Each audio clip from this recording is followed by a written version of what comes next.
खतरा। तो लगता है आप लोग कहते हैं कि भाई हिंदुओं का बहुसंख्यक होना ही देश में शांति की गारंटी है, कि अगर ये लोग बढ़ गए तो फिर अराजकता हो जाएगी। ये मैसेज क्यों होता है? जनसंख्या को हिंदू मुसलमान के चश्मे से क्यों देखना कि हिंदू मेजॉरिटी में है तब तक देश में शांति है? देखिए, जनसंख्या को हिंदू और मुसलमान के नजरिए से नहीं देखना, जनसंख्या को शांति और अशांति के नजरिए से देखना। एक देश पर्शिया था, बड़ा शांत था, समृद्ध था, ईरान बन गया, अशांत है। एक देश तक्षशिला था, शांत था, समृद्ध था, खुशहाल था, रावलपिंडी बना, अशांत है। एक राज्य कैकेय था, जहां से रानी कैकेयी आई थी, भरत का ननिहाल था, शांत था, समृद्ध था, खुशहाल था। जब से पेशावर बना, रोज बम फूट रहे। एक राज्य आपका गंधार था, जो दुर्योधन का ननिहाल था, जहां से रानी गांधारी आई थी, शांत था, समृद्ध था, खुशहाल था। जब से वो कंधार बना, अफगानिस्तान बना, अशांत पड़ा हुआ है।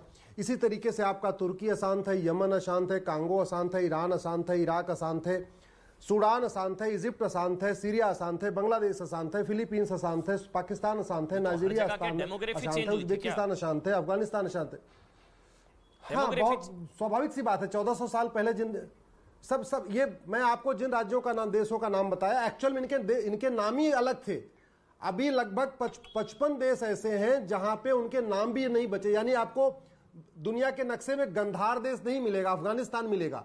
दुनिया के नक्शे पे आपको कैके नहीं मिलेगा, पेशावर मिलेगा। दुनिया के नक्शे पे आपको तक्षशिला नहीं मिलेगा, रावलपिंडी मिलेगा। तो मैं ऐसे ये कह रहा हूं कि 55-60 देश बात वो नहीं है, बात वो नहीं है। बात ये है, जब डिबेट ये मैं करने आ रहा था ना, एक मिनट सुनिए ना अश्विनी भाई, एक मिनट सुनिए ना। आप लोगों पर आरोप ये लगता है कि आप लोग ना डराते हैं कि ये लोग, इन लोगों की जनसंख्या हिंदुओं से ज्यादा हो जाएगी आने वाले टाइम में। मतलब मुसलमान भाइयों की संख्या जिस तेजी से बढ़ रही है, उससे तो फिर हिंदू जो है वो कम हो जाएंगे, मुसलमान बढ़ जाएंगे। आप लोग डराते हैं, फिर देश में अराजकता हो जाएगी। ये डराने वाली चीजें हैं कि हिंदू जब तक मेजॉरिटी में है तब तक ही देश में शांति है। एक वर्ग विशेष की बढ़ती आबादी अराजकता के लिए खतरा है। मुझे वो समझना है, ये नैरेटिव क्या है? हाँ, मैं आपको बता रहा हूं। एक सोच है विश्व बंधुत्व, वसुधैव कुटुंबकम, सर्वधर्म संभाव, नारी तू नारायणी, सबका साथ सबका विकास। एक दूसरी सोच है एको हम द्वितीयो नास्ति। और ये जो टकराहट है ये आज से नहीं है, जब से पृथ्वी बनी। एक बार विष्णु पुराण, मैं आपके करोड़ों दर्शकों से कहूंगा, विष्णु पुराण पढ़िए। नहीं पढ़ सकते हैं तो विष्णु पुराण धारावाहिक देखिए, जो बी आर चोपड़ा साहब ने बनाया था। आप अमन चोपड़ा है, वो बी आर चोपड़ा साहब ने धारावाहिक बनाया था, इसलिए कह रहा हूं बी आर चोपड़ा साहब का विष्णु पुराण देखिए। आपको यह पता चलेगा जब से ये पृथ्वी बनी है तब से दो संस्कृतियों की लड़ाई है। हम आजकल उसको धर्म बनाम मजहब कह देते हैं। एक्चुअल में पहले देवदानों में लड़ाई होती थी, मानव राक्षस में लड़ाई होती थी, आए दिन देवासुर संग्राम होता था। तो ये सोच की है। एक सोच कहती है कि महिला पुरुष बराबर, सभी भाई बराबर, जो जितने मनुष्य हैं सबके अंदर आत्मा है, सब आत्मा है इसलिए सब परमात्मा है। एक ये सोच है। दूसरा का ना ना ना, महिलाएं ये नहीं जा सकती, महिलाएं जन्नत नहीं जा सकती, महिलाओं को ये करना जरूरी है, वो पुरुषों के बराबर नहीं है, बेटियां बेटों के बराबर नहीं हो सकती। एक अलग सोच है। इसलिए कह रहा हूं ये जो दो सोच का टकराव सोच है ना, उन तक सीमित है ना, वो थोड़ी ना मेजोरिटी में आ रहे हैं कहीं। आप लोग तो डराते रहते हैं। नहीं, वो सीमित नहीं है। नहीं तो डराते, तो मेजोरिटी में थोड़ी ना आ रहे हैं भाई। अरे मैं आपको बता रहा हूं, एक मिनट। अभी तो 100 करोड़ हिंदू है ना, 140 करोड़ में से 100 करोड़ हिंदू हैं। आप लोग तो ऐसे डराते हैं इतनी तेजी से बढ़ रही है, वो बढ़ जाएंगे, हम हिंदू कम हो जाएंगे। एक मैं आपको अमन जी का कोई यूनिक आंकड़ा बताता हूं। हाँ। जिन राज्यों में मुस्लिम फुल मेजॉरिटी में है, जैसे कश्मीर में 96% हो चुके हैं, या लद्दाख में, लक्षद्वीप में 97% हो चुके हैं, वहां उनका वहां वो हम दो हमारे दो फॉलो कर रहे हैं, जहां 97% हो गए। लेकिन जहां वो 8% है, 10% है, 12% है, 15% है, उनका टीएफआर देख लीजिए आप लक्षद्वीप का और लद्दाख का और कश्मीर का टीएफआर देखिए मुस्लिम्स का, और आप यूपी, बिहार, बंगाल का टीएफआर देखिए। बहुत जमीन आसमान का अंतर। इसलिए कह रहा हूं, जहां फुल मेजॉरिटी हो गई है वहां पॉपुलेशन कंट्रोल है, जहां फुल मेजॉरिटी में नहीं है इसका मतलब फुल मेजॉरिटी लेने की कोशिश की जा रही है, एक तरीके का लेने की कोशिश की जा रही है। और दूसरा एग्जांपल बताता हूं। 75 साल पहले देश का विभाजन हुआ था। देश का जब विभाजन हुआ, पाकिस्तान में लगभग 24% नॉन मुस्लिम थे। आज की डेट में पाकिस्तान में नॉन मुस्लिम 1% बचे हुए।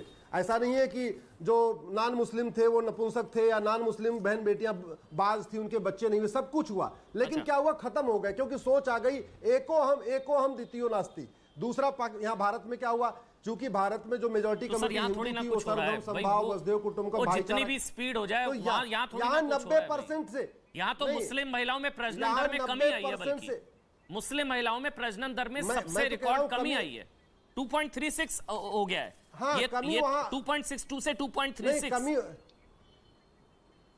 मैं आपको क्या कह रहा हूं, अरे 10 बाई 10 का कमरा है, 10 उसमें ऑलरेडी 20 लोग भर चुके हैं, अब तो वहां एक आदमी भी एक्स्ट्रा बढ़ेगा तो दिक्कत हो जाएगी ना।